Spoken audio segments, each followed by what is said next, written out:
చూడడమే తప్పితే చాలాసార్లు ఇదే మొదటిసారి ఆయన కలవటం. నమస్కారం sir. And UNESCO Vijay Kumar గారికి, నేను భీమవరంలో ఉన్నప్పుడు పుస్తకాల వెనకాల ఉన్న పబ్లికేషన్ కంపెనీ అంటే సినిమా కంపెనీ లాగా, అంటే ఒక రకంగా చెప్పాలంటే సినిమాలకు సంబంధించి విజయవాహిని ఎలాగో పుస్తకాలకు సంబంధించి యునెస్కో అలాగే. సో అలాంటి విజయ్ కుమార్ గారిని కలవడం చాలా చాలా చాలా ఆనందంగా ఉంది. నమస్కారం సార్, కృతజ్ఞతలు. మీతో మంచి సమయం గడపగలిగాను. అండ్ మిత్రులు కృష్ణ కౌండిన్య గారికి, అండ్ మాకు చాలా ఆత్మీయులు, నా భార్య ద్వారా పరిచయం, మా కుటుంబ సభ్యుల్లో ఒకరైపోయిన మావిడి హరికృష్ణ గారికి. ఆయన ఏంటంటే మనం ఇందాక జయదేవ చెప్పినట్టు నిలువెత్తు తెలంగాణ ఆత్మీయత ఏంటంటే హరికృష్ణ గారే. అంటే మీరు ఏది అడగండి కడుపులోంచి అన్నం తీసి పెడతారంటారు చూసారా, అలాగా ఏది అడిగినా అది ఆయన ఏమంటారు దాన్ని, ఇంకో చోటకి వెళ్ళైనా సరే తీసుకొచ్చి మన కోసం చేసి పెట్టేంత మనసున్న వ్యక్తి. సో సహజంగా అదే జరుగుతుంది కాబట్టి సో వారికి, మిగతా పెద్దలందరికీ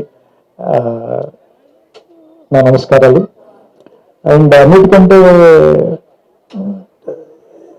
ఇక్కడికి రావడానికి ముఖ్యమైన కారణం జయదేవ్.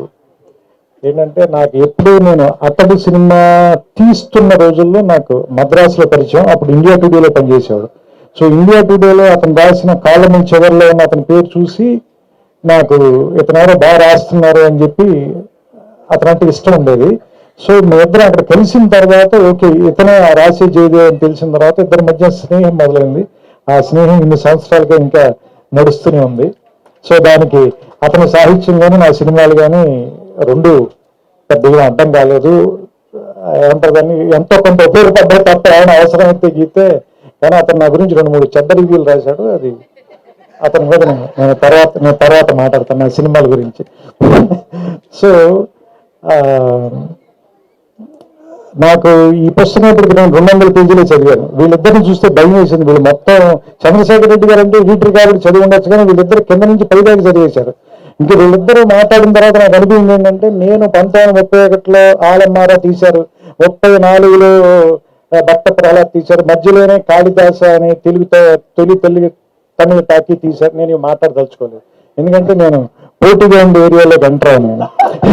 సో అందుకని పోటీ లేని ఇంకో ఏరియాలో గంటాను. ఏంటంటే ఈ పుస్తకం చదువుతుంటే బేసిక్గా ఫస్ట్ రీల్ కథకి మొదటి వాక్యాలు చాలా ఇంపార్టెంట్ అని చెప్తారు ఎవరైనా కానీ. ఎందుకంటే కథ లోపలికి మనం తీసుకెళ్ళటం అనేది చాలా ఇంపార్టెంట్. మొదట తీసుకెళ్ళిన తర్వాత ఆ తర్వాత కొంచెం నత్తనాటకు నడిచినా కానీ సరే ఇంకేదో జరుగుతుందని అమాయకత్వంతో కొన్ని పేజీలు తిరిగేస్తాం. ఆ తర్వాత ఇంకేమైనా చెప్పగలిగితే ఓకే, లేదంటే చాలాసార్లు మనం మోసం చేసేస్తూ ఉంటారు, అది వేరే విషయం. కానీ సినిమా కూడా మొదటి రీలు, ఇంటర్వెల్, క్లైమాక్స్ చాలా ఇంపార్టెంట్ అని చెప్తారు. సో ఇది ఫస్ట్ రీల్ అని పేరు పెట్టారు. ఎందుకంటే నా ఉద్దేశం ప్రకారం తెలుగు సినిమా తాలూకు తొలి రోజుల గురించి మాట్లాడుతున్నారు కాబట్టి ఫస్ట్ రీలు. ఈ పుస్తకం కూడా ఎలా ఉందంటే ఫస్ట్ రీల్ ఎంత ఇంట్రెస్టింగ్గా ఉండి మొన్న మొదటి 10 నిమిషాల్లో సినిమాలోకి లాగేయాలో అంత ఇంట్రెస్టింగ్గా రాశారు. ఎందుకంటే బేసిక్గా నేను పరిశోధనాత్మక గ్రంథాలు చదివే టైప్ వ్యక్తిని కాదు, నేను చరిత్రలో వీక్. ఎందుకంటే నాకు మామూలుగా ఆ ఫలానా రాజుల కాలం నాటి శాసనం అని మొదలు పెట్టగానే వెంటనే నాకు హిస్టరీ ఎగ్జామ్ గుర్తొస్తుంది, భయం వేస్తుంది నాకు. నేను అందుకనే లెక్కలు సైన్స్ చదువుకున్నాను నేను.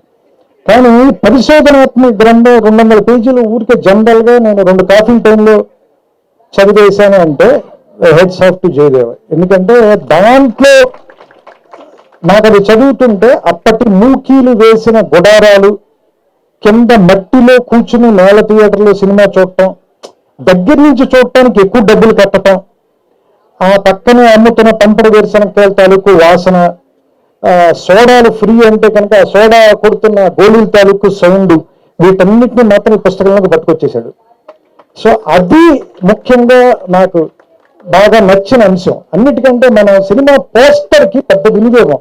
పోస్టర్ ఏంటంటే సినిమా పేరు చూడటానికి, లేదంటే అందరూ యాక్ట్ చేసేవాళ్ళని చూడటానికి. అతను ఆ పోస్టర్ ఆధారంగానే నాకు తెలిసి మేజర్ రీసెర్చ్ ఇందులో చేసేసాడు. ఆ పోస్టర్ ఆధారంగానే ఓకే ఈ సినిమా ఆ రోజున రిలీజ్ అయింది, ఈ సినిమా ఫలానా థియేటర్లో రిలీజ్ అయింది, ఈ సినిమా ఆ ఊళ్ళో ప్రదర్శించారు, ఇది 1931లో కాదు 32లో జరిగింది. సో ఇలాంటి వాటన్నిటికీ వాళ్ళ అమాయకంగా వేసిన పోస్టర్ని ఇతను అన్యాయంగా వాడుకున్నప్పటికీ కూడా దాంట్లో మనకి బోల్డ్ అంత ఇన్ఫర్మేషన్ ఇచ్చాడు. నేను ఇన్ఫర్మేషన్తో పెద్ద ఎక్కువ ఏమంటారు దాన్ని అబ్బుర పడిపోయాను. ఎందుకంటే ఇన్ఫర్మేషన్ ఈ రోజుల్లో మనకి చాలా హ్యాండీగా అయిపోయింది. ఇన్ఫర్మేషన్ చెప్పడం అనేది ఒకప్పుడు చాలా గొప్ప విషయం, ఎందుకంటే ఇన్ఫర్మేషన్ అందుబాటులో ఉండేది కదా. ఎప్పుడైతే ఈ అంతర్జాలం వచ్చేసిన తర్వాత, లేదంటే మీకు రకరకాల మాధ్యమాలు వచ్చేసిన తర్వాత, anything is just one click away.